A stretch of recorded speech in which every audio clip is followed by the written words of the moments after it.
अच्छा ये बताइए, क्या अकबर महान था या महानता थोप दी गई? सर अकबर महान थे। वैसे बिल्कुल परास्त हुए हेमू को मारकर वो गाजी की उपाधि ले रहा है। चित्तौड़ को जीतने के बाद वो 30,000 राजपूतों के सिरों की मीनार खड़ी कर दे रहा है। उसके हरम में 3,000 से भी ज़्यादा महिलाएं हैं, और उसमें से सबसे कम उम्र की जो उसकी पत्नी है 14 से 15 साल की है ना। और भी बहुत सारी चीज़ें हैं, तो महान कैसे हो गया? महानता थोप तो नहीं दी गई है।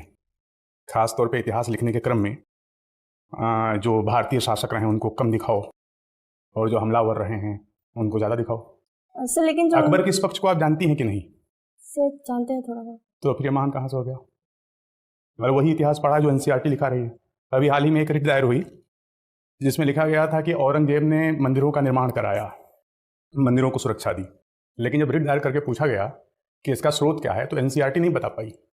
तो इसका मतलब है कि आज़ादी के बाद एक प्रायोजित इतिहास लिखा गया है जिसमें खासतौर पर मुस्लिम शासकों को उभारा गया है।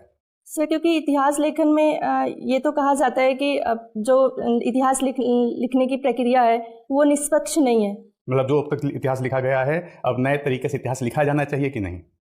सर बिल्कुल।